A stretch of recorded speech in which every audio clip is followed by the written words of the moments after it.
In part 2 of his interview with SWONET, taped in April 2006, Rear Admiral Hicks explains additional aspects of Aegis BMD and reveals when the next phase will be delivered to the fleet. We asked how Rear Admiral Hicks sees Aegis BMD fitting into the CNO's shipbuilding plan or modernization program. The modernization program aligns very well with Aegis BMD, and we're very hopeful that it will help strengthen those programs as they go through review at Congress. The CNO's shipbuilding plan, or modernization plan, calls for defending the homeland in depth and shaping the choices of countries at strategic crossroads. As Rear Admiral Hicks told us, Aegis contributes to both of those priorities. BMD complements the Navy's multi-mission portfolio. In 2012, open architecture converted Aegis ships will be available, and conversion will continue for several years. We asked Admiral Hicks, why is it important for the Navy to take on the ballistic missile defense mission? It is a core mission of the Navy to do this, as stated by the Chief of Naval Operations. I believe Admiral Mullen would say, it doesn't matter whether I want the mission or not, we've got it. And the good news is we want the mission, and the capability we're fielding in 2015 allows us, a ship in the Sea of Japan, not just to defend Japan, but to defend the west coast of the United States. Last November, one of the most significant tests of the Aegis Missile Defense System took place. The test involved the first-ever intercept of a separating medium-range ballistic missile. A separating missile presents a smaller and faster target than a non-separating target and requires a system to distinguish between them. When asked about the next phase of Aegis BMD, Admiral Hicks said that his program office will tactically certify the BMD 3.6 weapon system this year.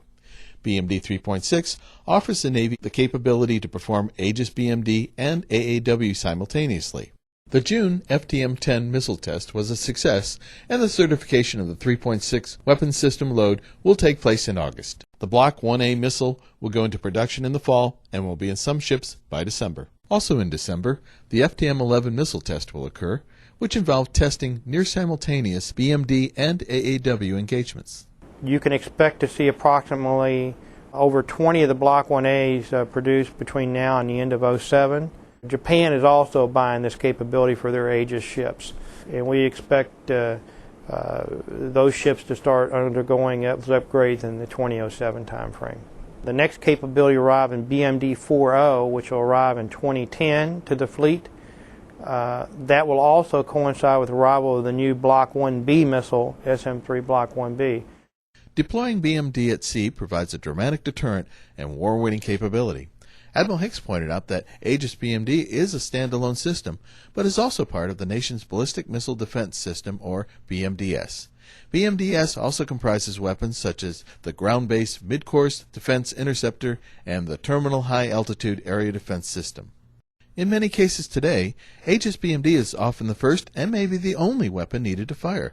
Admiral Hicks stressed that the sea-based BMD's capabilities will soon be expanded to counter longer-range threats such as ICBM attacks. So it's a game changer. The Navy will have an ICBM killer in the 2012-2015 timeframe. Now that 21-inch missile changes, that's a big missile. You go from a 13.5-inch diameter missile to a full 21-inch caliber round. That is a fast missile. That missile goes almost 10,000 miles an hour. In context, the standard missile SM-2-3B flies at approximately 2,000 miles an hour. This one goes 5 times as fast. We wondered how many ships will eventually be equipped with the new Aegis system. Right now, we're budgeted to have 3 cruisers and 15 destroyers. One of the concerns a lot of people have is that we'll run out of ships to do this mission. While we're talking 18 ships, that's absolutely a possibility. That's why I say the debate to go to 84 BMD ships in the entire Aegis fleet needs to go on the table. Admiral Hicks told us how being the CEO of the Aegis cruiser USS Cape St. George prepared him to be commander and program director of Aegis BMD. I guess what Command of Cape led me to believe is that I have a responsibility with the team here to give those ships and those crews the capability in hand to do this mission. If you have the equipment and tools in hand, you're going to figure out how to make it work and do the best you can with it. Admiral Hicks says becoming immersed in the Aegis BMD program is a great opportunity for young sailors. The program's had some great success. 50 years of Standard Missile, 30 years of Aegis. We're leveraging that existing infrastructure to produce the program we have.